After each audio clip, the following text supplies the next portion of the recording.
Welcome back. Kevin Freeman is in the house virtually. I'm pleased to say he is the sponsor, the host, the driving force behind a really important program. It's called Economic War Room with Kevin Freeman.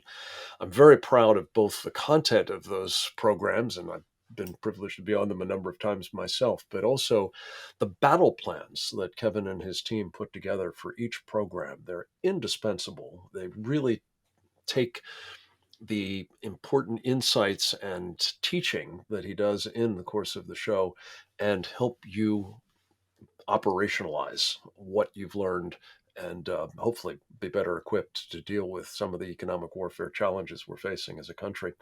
Kevin, you were talking about a world of hurt that we are getting ourselves into here, or have gotten ourselves into, maybe more accurately. One of the ways, as you've pointed out now for years, that we've kind of sustained our habit, if you will, of this excessive spending and debt aggregation without the kind of consequences before now that you're forecasting, is through printing more money because we've had the reserve currency of the world for many years now. That may be coming to a halt. You've again been warning about that for some time. Talk a bit about how what you've just described in terms of this intensifying pressure on the dollar uh, for us to be able to continue engaging in that kind of practice and float the boat. Yeah, no, Frank, here's the irony. The US dollar right now appears very strong in international markets, and yet we're losing 8.6% a year to inflation in the true purchasing power of the dollar. So it looks strong, and it looks strong temporarily because people during tough times will rush to the dollar, and they'll do that until they don't. Mhm. Right now, there's a war in Ukraine. Okay, rush to the dollar. Well, people who have money in the stock market, let's get out of stocks and let's buy treasury bonds. And so there's a strength to the dollar, but in the long run, when you have 8.6% inflation, when you have I don't know what else to call them, adversaries, enemies like China that are holding our debt, that could dump the debt at their choice.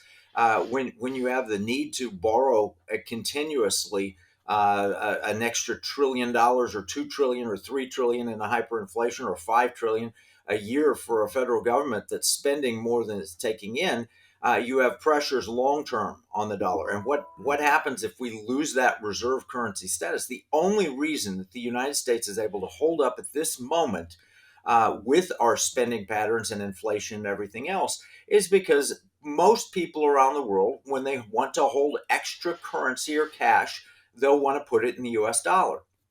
At that same time, China, Russia, maybe even India, certainly Iran, North Korea, and others are questioning whether the dollar is long term viable with this debt. They look down the road and say, well, you used to be a wealthy nation, but you're not so much anymore. Not And so so they're much. questioning or they're purposing to target the dollar to remove it as the reserve currency.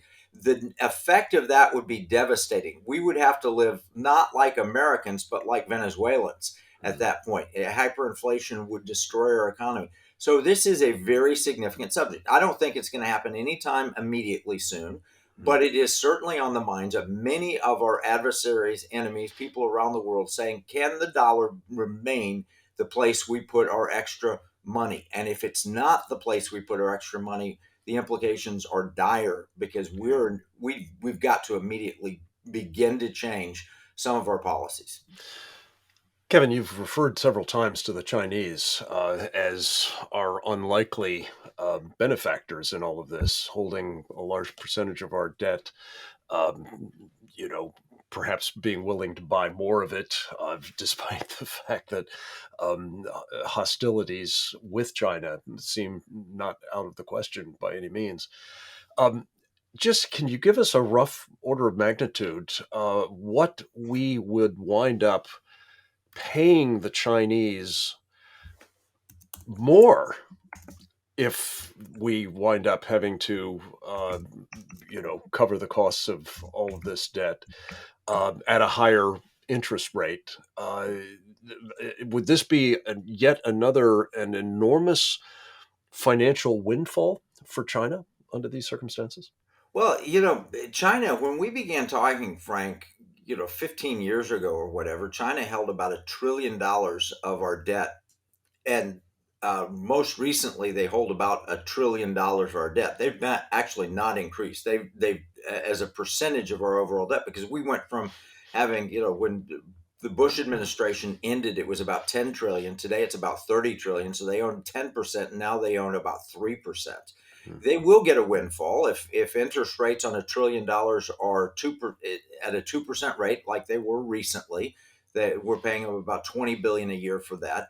If interest rates go to 8%, we'll be paying about $80 billion a year. So, yes, there will be a dramatic increase. But I think it's interesting to note that China has not increased in percentage terms of the outstanding debt, hardly at all. In fact, they have slowly let the percentage of our debt decrease and Mhm. the percentage of their holdings decrease, which is a quiet dumping of their holdings. Yeah. That's something we warned that they might do, and something that we're seeing them do. Well, and I guess maybe it's not such a bad thing if they are our mortal adversaries. You just as soon not have them have uh, their hand around your throat in that respect. Kevin, just very quickly, you've talked a little bit about the stock market being a place that people are feeling very nervous about at the moment. It's been on a nosedive. Very quickly, is your judgment that there is an end in sight here? And most especially, and very quickly, if you could, should we be investing in China instead?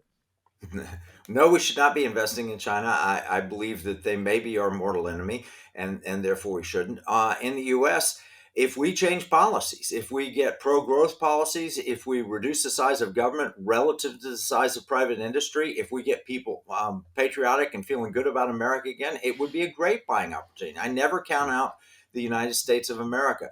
The question is, will we reverse political course? Will we reverse political course in time? I think is the further precipitation factor here. Kevin, thank you very much for your insights as always. The work you do at Economic War Room, as I say, is indispensable. We look forward to talking with you again next week. We look forward to talking to the rest of you again tomorrow. Same time, same station. Until then, this is Frank Gaffney. Appreciate you watching, and I hope you'll go forth and multiply.